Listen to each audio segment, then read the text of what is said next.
What's up and welcome back nga ulit pala sa inyo mga kalipad. So for today's video nga pala ay atin nang susubukan itong ating ginawang electric Ferky. Amazing! So for today's video nga pala ay gagawa tayo ngayon ng saranggola dahil hindi pala ito pwede sa mga guryon o malalaking saranggola.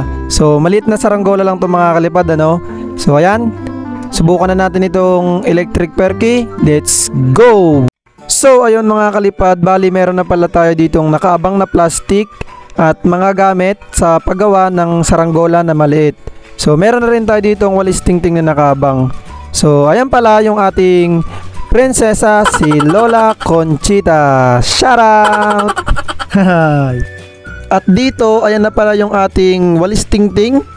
So ganyan lang siya kalaki mga kalipad ano. At may plastic pala tayo dito, ayan, kulay dilaw. At meron pa tayo dyan ilalagay na ibang kulay. So ayan, kulay green naman. At itong plastic na kulay green naman ay maghihiwa lang tayo dyan gamit yung cutter at yung ruler ng 2 piraso. So yan yung gagawin nating pang design sa ating saranggola. Pati na rin sa may kulay yellow ay maghihiwa lang din tayo dyan ng pa-square na 2 piraso lang din. So ganito lang siya mga kalipad. Panoorin nyo kung paano ko ginawa yung saranggola na gagawin natin at gagamitin natin sa ating electric.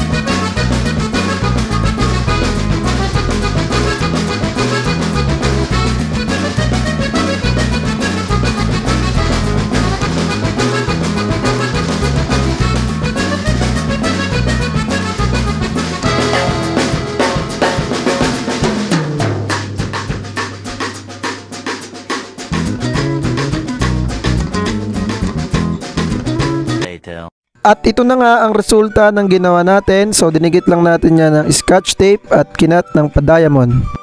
At ito na pala yung ating gagamitin sa pagpalipad ng ating saranggola, itong electric pulunan. Amazing! So ayan, kasama natin dyan si Tatay Anthony na nagsuot ng shades at ang sabi niya ay kamukha niya na daw si Piolo Pascual. So ayan, let's go mga kalipad.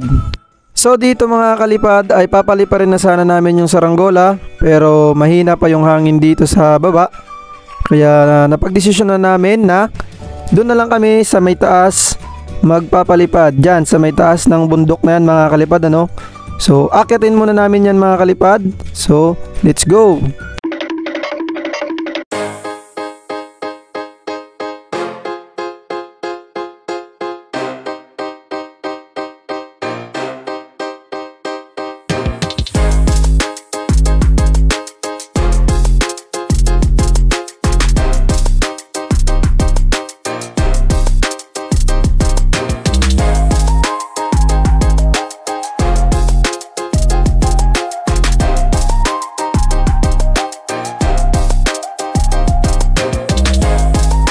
At andito na nga tayo mga kalipad sa taas no. So nakakapagod wala umakyat.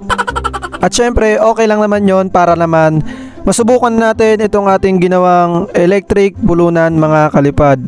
So papaliparin na natin yung saranggola gamit itong electric pulunan. So panoorin nyo lang ito mga kalipad hanggang dulo. So let's go. At ayan na nga mga kalipad, nakapwesto na tayo. At pinapalipad na natin dito yung ginawa nating saranggola. Pero bigla naman humina yung hangin. So ang galing mo talaga hangin. At dito ay hindi pala tayo dapat sumuko dahil umakyat pa tayo sa bundok na ito mga kalipad para lang mapalipad itong saranggola. Amazing! At para mapakita ko sa inyo ang resulta ng ginawa nating electric pulunan. So ito na siya mga kalipad. So ayan mga kalipad, kung nakikita nyo, bali napalipad na pala natin siya ng mataas no. So ayan. Amazing! So medyo pinalad pala tayo dito at humangin naman na siya mga kalipad ano.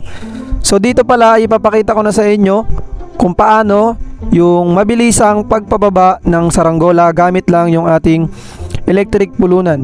So may iwasan na natin dito na matagalan o mapagod pa kakapaikot-ikot ng sinulid sa ating mga pulunan.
So ayan mga kalipad, bali nakita nyo na kung paano natin pinababa yung saranggola na ginawa natin kanina gamit lamang itong ating Ferkey na DIY lang natin. So ayan mga kalipad, hanggang dito lang yung ating video and sana nagustuhan nyo yung ginawa nating electric Ferkey or electric pulunan. So ayan mga kalipad, like this video, comment down below and share this video. So wag na wag nyo kakalimutan mag-subscribe. Thank you for watching.